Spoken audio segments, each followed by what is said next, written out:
오후 예배에 나오신 여러분들을 환영합니다.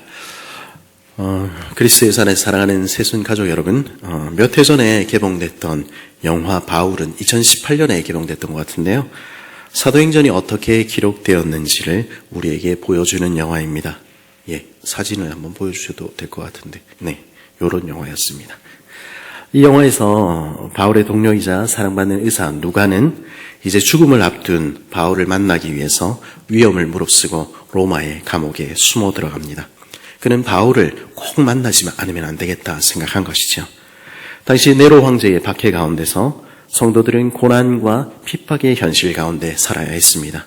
때로는 실제로 죽임을 당하기도 했습니다. 이제 주님 오시지 않고 바울과 베드로마저 죽음 앞에 놓인 상황입니다. 그 속에서 성도들은 하나님은 과연 우리 기도를 듣고 계시는가? 우리 믿음은 끝까지 승리할 것인가? 하나님의 백성들은 도대체 어떻게 살아야 되는가 하는 의문들을 갖게 되었습니다. 고난 가운데 있는 성도들은 누가를 만나서 이 상황에서 이 순간에 하나님께서 우리에게 뭐라 말씀하시는지 듣기를 원한다고 바울에게 한번 하나님의 말씀을 우리에게 전해달라고 요청을 합니다. 그래서 누가를 찾아가 이야기를 하지요. 바울에게 가서 여기에 대한 우리의 이 삶에 대한 하나님의 대답을 들어와서 물어봐서 우리에게 알려달라고 그 요청을 듣고 의사 누가는 바울을 찾아 감옥으로 들어온 것입니다.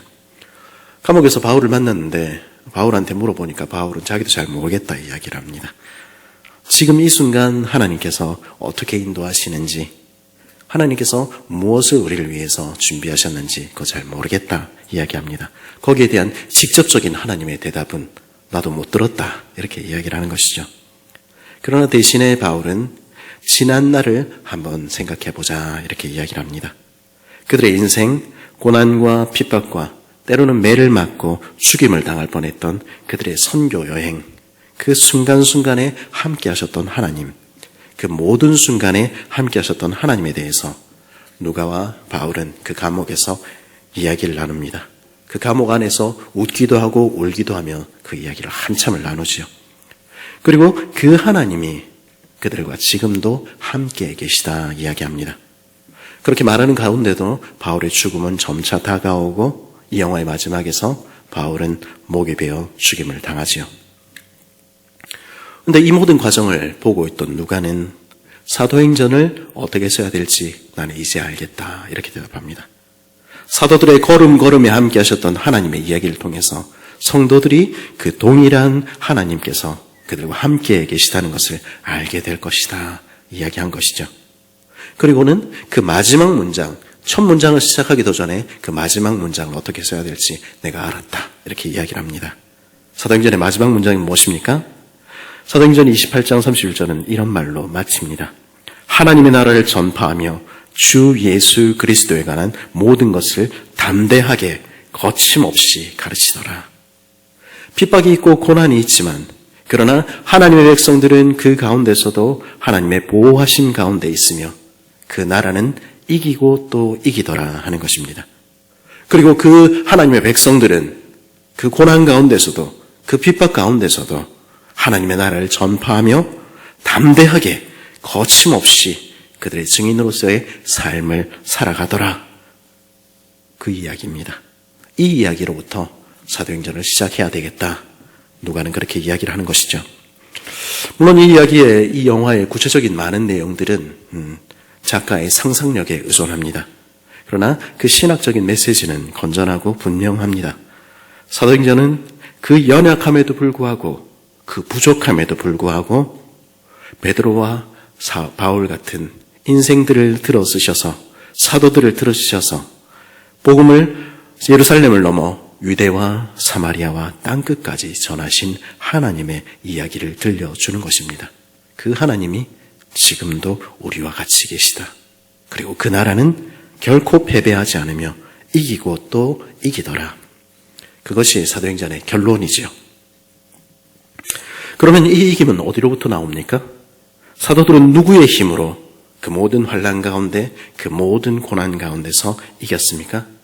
사도들이 원래 특별한 사람들이었기 때문입니까? 그들의 삶은 남달랐고 그들의 지식은 남달랐기 때문이었습니까? 그들은 우리와는 다르게 잘 준비된, 처음부터 잘 준비된 그런 사람들이었기 때문에 이기고 또 이기는 하나님의 나라를 바라보며 소리 높여 증언하는 증인이 된 것일까요? 누가는 이 사도행전의 첫머리에서 오늘 우리가 살피는 이 본문에서 그 비밀이 어디에 있는지를 들려줍니다. 누가는요, 사도행전의 첫머리를 그가 먼저 쓴 누가복음을 요약하는 것으로 시작합니다. 우리 1장 1절 2절 한번 같이 읽어볼까요? 시작.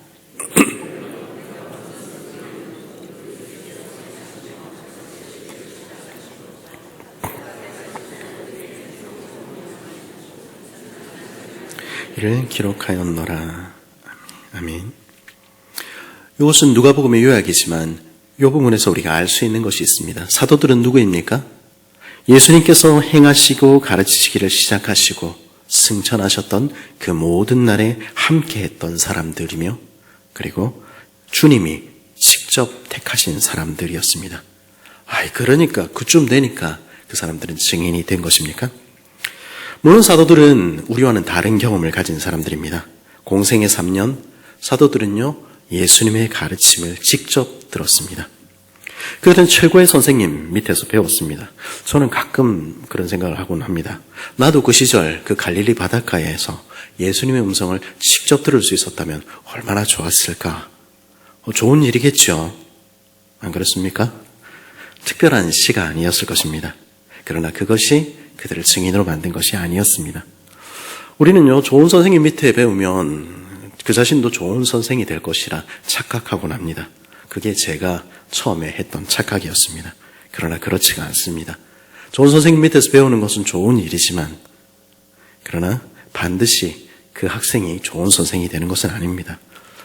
제가 전에 신학교에서 3학년 2학기 때 도망갔다 이 얘기를 했었지 않습니까? 그게 제가 하기 싫어서 도망간 것도 있었지만은 내가 좋은 선생이 될 수 있을까? 하나님의 말씀을 제대로 가르칠 수 있을까? 그런 자신이 없었습니다. 하나님의 말씀을 제대로 전하지 못한다는 사실에 절망해야 했던 것이죠. 사도들은요, 예수님의 좋은 설교를, 하나님의 직통 계시를 수도 없이 들었습니다. 그러나 그것이 그들을 증인으로 만든 것은 아니었습니다. 그리고 이 사도들은요, 예수님의 특별한 표적들을 수도 없이 본 사람들입니다. 우리는 특별한 경험이나 체험, 기적 같은 것을 우리 삶 가운데 했으면 그러면 우리가 담대한 확신 가운데 복음을 전할 수 있을 것이라 착각하기도 합니다. 그러나 기적과 체험의 유통기한은 생각보다 많이 짧습니다. 금방 우리는 잊어버리게 되는 것이죠. 저는 저희 아이들이 첫째와 둘째가 저와 같지 않음에 깊이 감사를 하나님께 드리고 있는데요.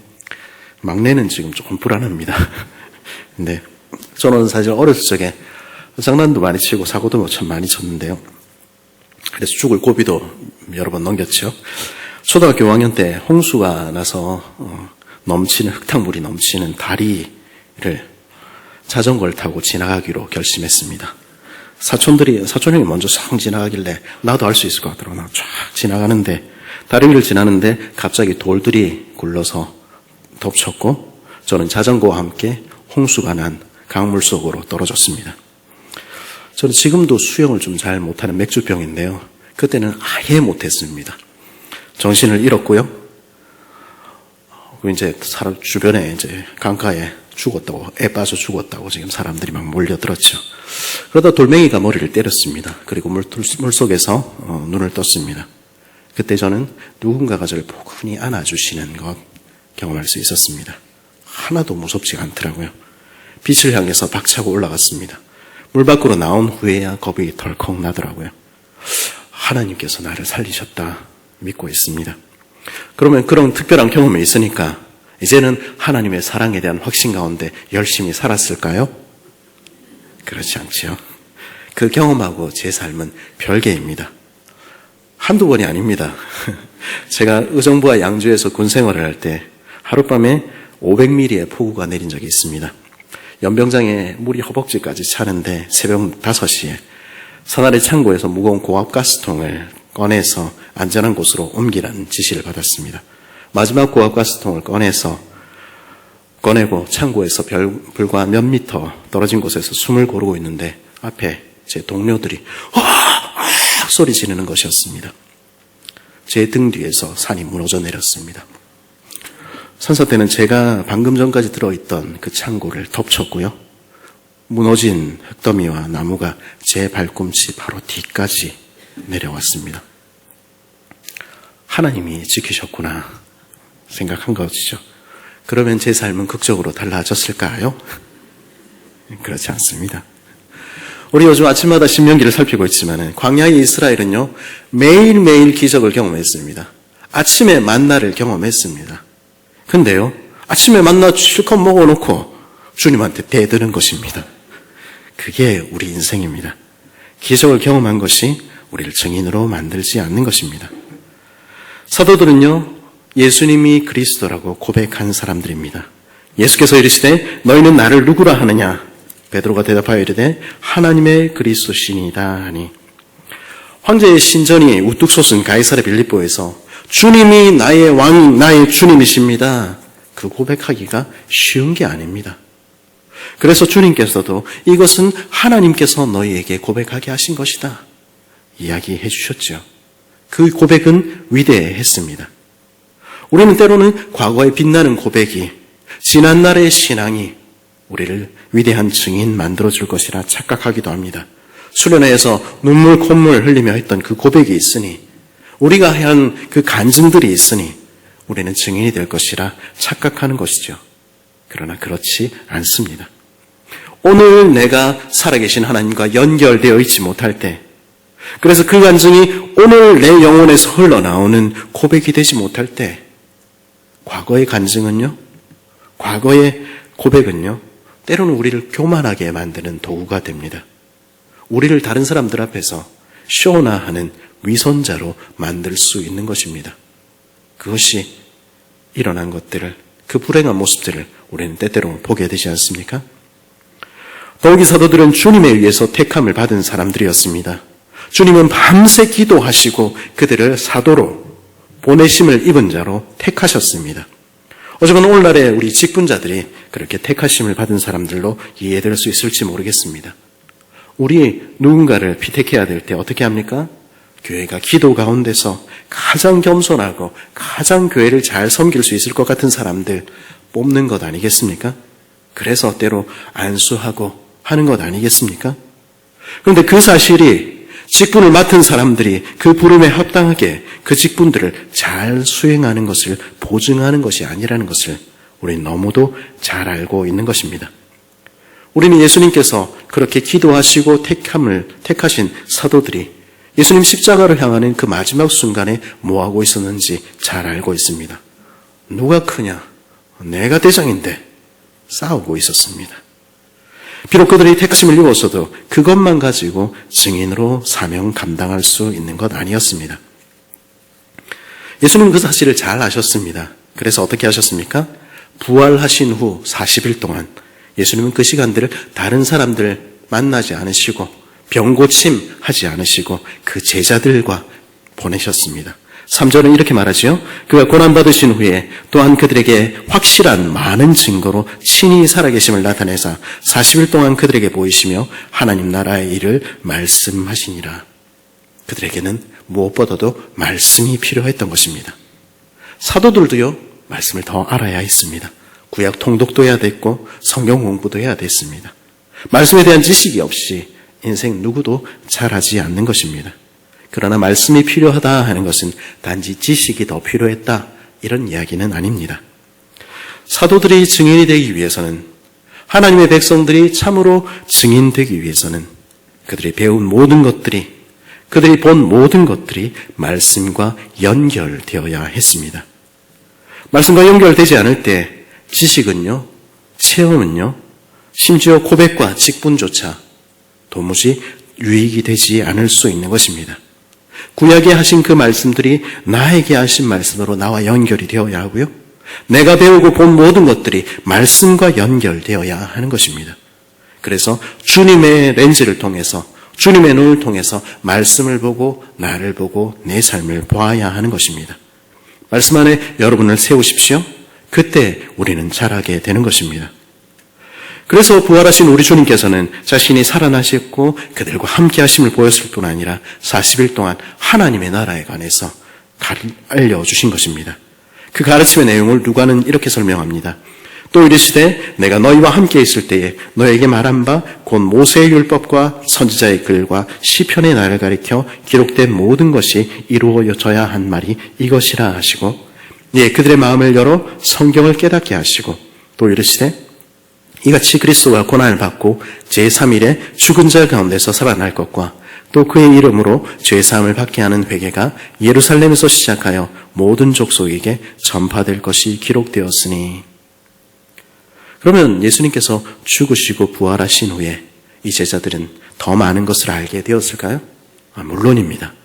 그들은 40일 동안 부활하신 주님으로부터 성경에 대해서 모든 성경이 그리스도에 관한 것이라는 사실을 배웠습니다. 예수님께서 나를 위해서, 우리 죄를 위해서 돌아가셨다는 것도 배웠을 것이고요. 죽으시고 부활하신 주님이 우리의 생명이 되신다는 것도 배웠을 것입니다. 그리고 하나님의 나라 백성들은 어떻게 살아야 하는지 다시 알게 되었을 것입니다. 그리고 이제 성령을 그들에게 부어주시겠다는 약속 속에서 구약의 선지자들이 꿈꾸던 그 나라가 이제 곧 임할 것이라는 확신을 갖게 된 것입니다. 그래서 갈릴리로부터 예루살렘에 돌아왔을 때 이 사람들은 예수님께 여쭈었던 것입니다. 그들이 모였을 때에 예수께 여쭈어 이르되 주께서 이스라엘 나라를 회복하심이 이때니까 하니. 괜히 물어본 것은 아니었습니다. 물어볼만 했습니다. 그들은 다시 갈릴리로부터 예루살렘으로 올라온 지금 이제야말로 하나님의 나라가 임하겠구나 생각했습니다. 6절을 우리 직역하면 이런 것입니다. 주님, 이제는 이스라엘에게 나라를 다시 돌려주실 건가요? 거기 감추어진 질문은 무엇입니까? 그러면 내가 이제 뭐 할까요? 그런 것 아니었겠습니까? 우리는 이와 비슷한 질문과 태도를 예수님 돌아가시기 전에 제자들에게 많이 보았습니다. 그리고 예수님의 죽으심과 부활을 경험하며 좀 나아지긴 했지만 이 사람들은요, 그거 경험하고도 기본적인 생각은, 태도는 별로 바뀐 게 없는 것입니다. 예수님, 지난번에는 고난전에는 저희가 좀 설레발을 쳤지요. 예수님께서 먼저 돌아가셔야 되는데 그거를 저희가 몰라가지고 이번에 이제 부활하셨으니까 이제는 진짜로 나라 회복하실 거죠? 이제는 국가 이스라엘의 회복을 좀 기대해봐도 되겠습니까? 이 제자들이 바랬던 것, 사도들이 생각할 수 있었던 게 겨우 무엇이었습니까? 국가 이스라엘이 회복되는 것이었습니다. 그 사람들의 시선은요, 여전히 자기 동네, 자기 민족 안에 머물러 있었던 것입니다. 우리는요, 많은 경우에 우리의 한계를 벗어나지 못합니다. 우리의 관심은, 우리의 시선은 내 삶과 내 가족과 내 친척, 지연, 혈연, 학연을 잘 벗어나지 못합니다. 그리고 이 땅에서 겨우 잘 되는 것, 그거 하나님 나라라고 생각하는 것이죠. 그들은 하나님의 나라는 그보다 훨씬 더 크고 위대하다는 것은, 하나님께서는 훨씬 더 멀리 바라보고 계시며 꿈꾸고 계시다는 것을 알지 못했습니다. 이 기쁜 소식이 모든 사람들을 위한 것이라는 것을, 온 세계가 주께 돌아오는 소식이라는 것을 알지 못했습니다. 그래서 이제 죽으시고 부활하신 주님으로 말미암는 회개가 예루살렘으로부터 시작해서 온 족속에게 전파될 것에 대한 확신을, 그래서 주께서 모든 사람을 부르는 새 시대가 시작되었다는 것을 알지 못했던 것입니다. 알지 못했고 알지 않았습니다. 그리고요, 이런 모습은요, 나중에까지도 계속 이어지는 거 우리 볼 수 있죠. 10년, 15년 지난 다음에도 사도행전 15장에 와서도 예루살렘 교회와 심지어 베드로까지 나와서 다른 민족을 어떻게 받아들일 건데, 할례 어떻게 할 건데, 그러고 싸우고 있는 것입니다. 사도들은 온 세상을 구원하기 위하여 보내심을 받기에는 처음부터 부족했고 지금도 부족하고 앞으로도 부족할 예정이었던 것입니다. 그 사람들은 변하지 않았습니다. 우리가 변하지 않았듯이 그 사람들도 그대로였습니다. 그리고 예수님께서 십자가에 달리기 전에도 그랬듯이 이 사도들은 지금도 모르는 것이 있었습니다. 그것은요, 주님이 왕으로 통치하시고 회복하실 날이 지금 당장 임하는 것이 아니라는 사실이었습니다. 주님은 반드시 이 땅에 다시 오실 것입니다. 그리고 왕으로 통치하실 것입니다. 그러나 그때는 모르는 것입니다. 그래서 예수님 말씀하시죠. 이르시되 때와 시기는 아버지께서 자기 권한에 두셨으니 너희 알 바 아니요. 너희 알 바 아니다. 이 정도면 괜찮은데 이 말은 어떤 사건으로 이어졌습니까? 1장 9절에 보니까 이 말씀을 마치시고 그들이 보는 데서 올려져 가시니 구름이 그를 가리어 보이지 않게 하더라. 예수님 예루살렘에서 이제 왕이 되셔야 되는데 이제 하나님 나라를 이루셔야 되는데 갑자기 하늘에 올라가 버리신 것입니다. 제자들은 그 사건이 있으리라고는 생각도 못했을 것입니다. 와, 얼마나 허망했을까요? 그래서 멍하니 하늘을 쳐다보고 있었던 것 아니겠습니까? 오늘 말씀 9절에서 좀 독특한 부분을 발견했습니다. 그것은 구름이 그를 가려 보이지 않게 하더라 하는 부분입니다. 무슨 말입니까? 주님이 이제 더 이상 사도들의 눈에는 보이지 않게 되었다 하는 것입니다. 예수님 떠나신 후에 제자들은 고난과 핍박 가운데 살아야 할 것입니다. 다시 오시겠다고 약속하신 주님은 오시지 않고 매일의 힘겨운 삶 속에서 살아야 합니다. 그런데 그 사도들의 눈에 예수님은 보이지 않는다는 것입니다. 우리만 보이지 않는 게 아니라 사도들도 예수님이 보이지 않았습니다. 사도들도 우리와 동일한 삶을 살았다는 것입니다. 언제까지 고난이 계속될지 그들은 알지 못했고요. 그들의 눈에도 때로는 주님이 보이지 않았습니다. 그럼 그들이 어떻게 믿음으로 살 수 있었을까요? 어떻게 승리하고 또 승리하는 그 나라를 전파할 수 있었을까요? 예수님 함께 하시지 않을 때 사도들도 인생에 불과했습니다. 그들도 온 세상이 돌아오리라고 사모하기보다는 그저 자기 민족 생각하는 작은 이들에 불과했고 고통과 핍박의 날들 속에서 주님 언제 오시려나 탄식하며 기다리는 우리 중에 한 사람에 불과했습니다. 그들도 주님이 언제 다시 올지 알지 못했고 주님이 보이지 않는 인생에 불과했습니다. 그들의 힘으로는 그들의 능력으로는 아무것도 할 수 없었습니다. 우리 성경을 읽어봐서 사도행전을 읽어봐서 알고 있지요? 그들은 예루살렘과 유다와 사마리아와 땅끝까지 나갈 마음이 추호도 없었습니다. 그들은 복음을 들고 전하러 나가지 않았습니다. 그들도 연약했고 자신의 힘으로 세상을 살아갈 수 없는 인생에 불과했습니다. 때로는 그래서 두려움에 떨었고 그들이 문을 닫고 숨어있는 얘기가 사도행전 곳곳에 등장하지 않습니까? 기도 실컷 해놓고도 그 기도를 믿지 않고 정말로 역사하시겠나 그러고 있었던 게 사도들의 모습입니다. 사도들도 우리와 동일했습니다. 그들도 인생에 불과했습니다. 그러나 그런 그들에게 예수님께서는 뭐라고 말씀하십니까? 우리 1장 8절 말씀 같이 한번 읽어볼까요? 시작.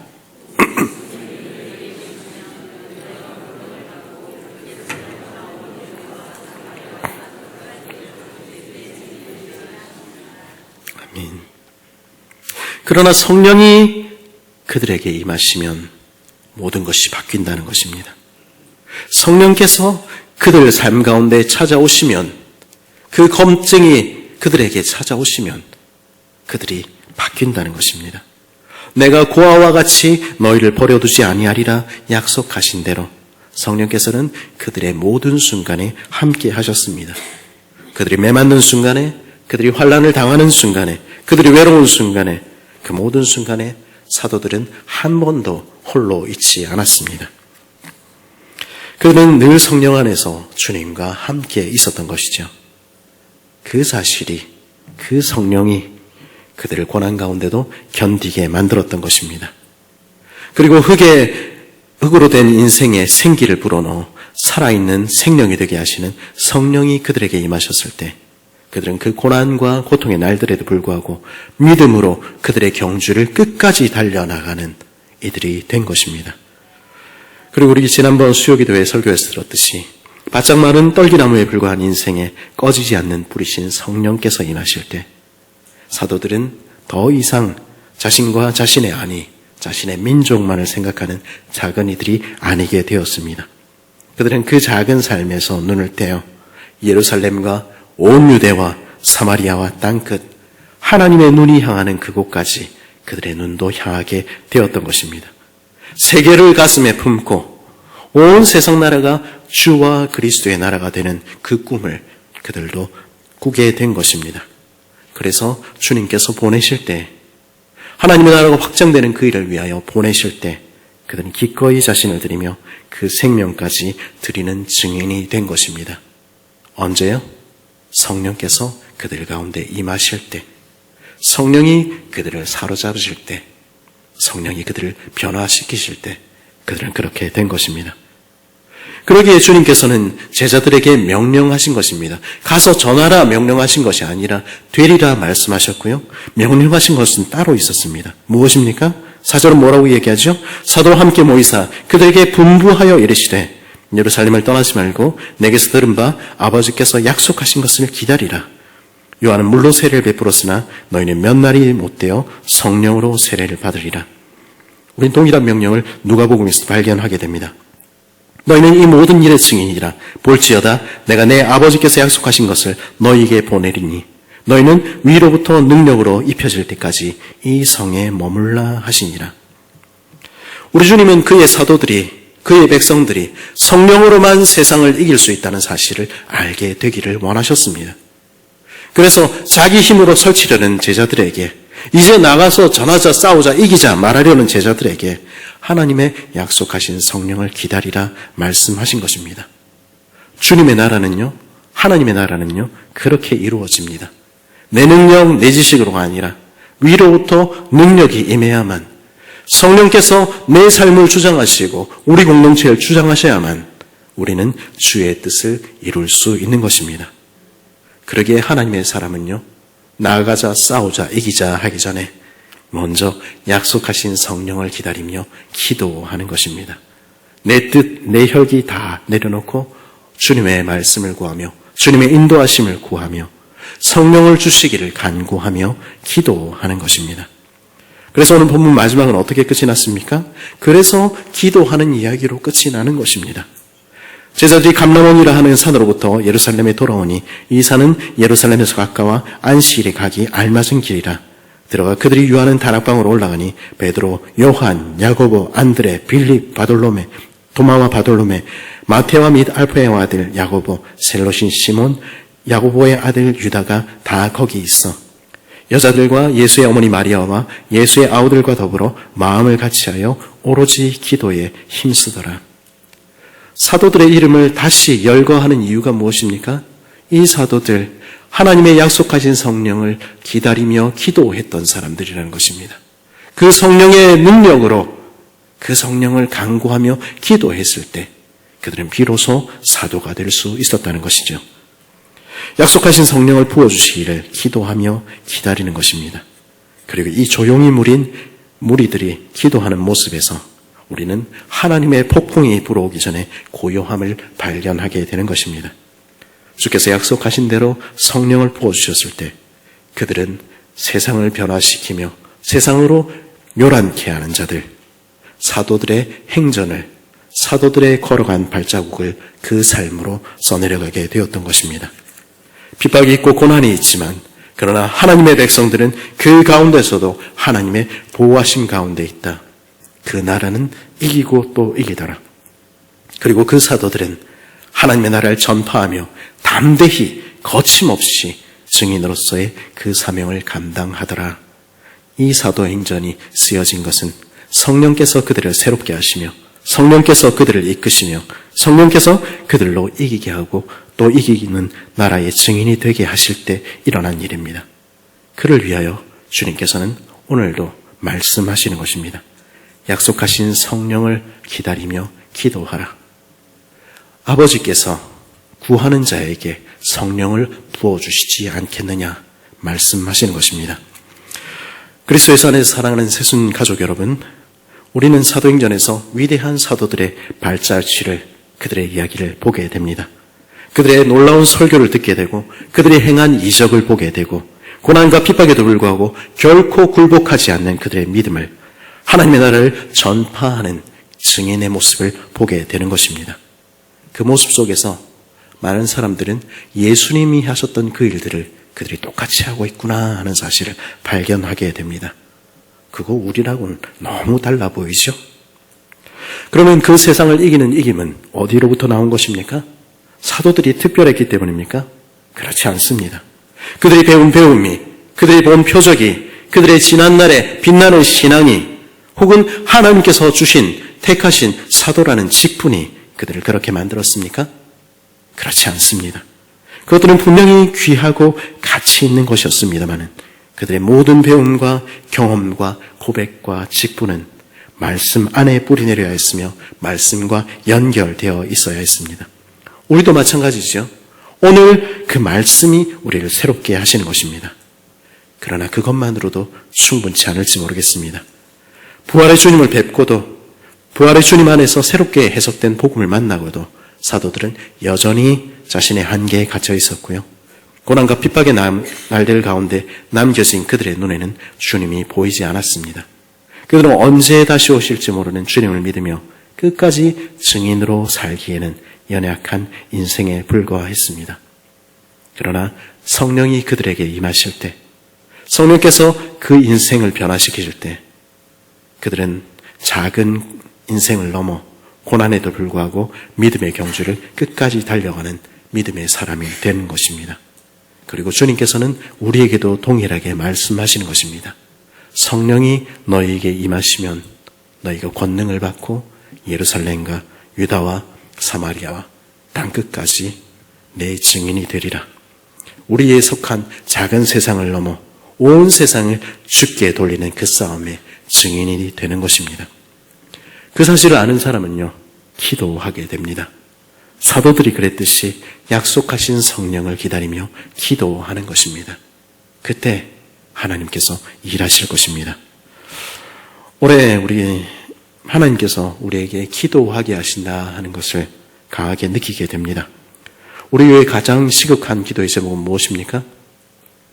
여러 가지가 있을 수 있지만은, 그러나 성령께서 우리 각 사람과 공동체에 임하시는 것이라는 생각을 하게 됩니다. 이 제목을 가지고 이 시간에 우리 같이 한번 기도하며 나아갈 수 있으면 좋겠습니다.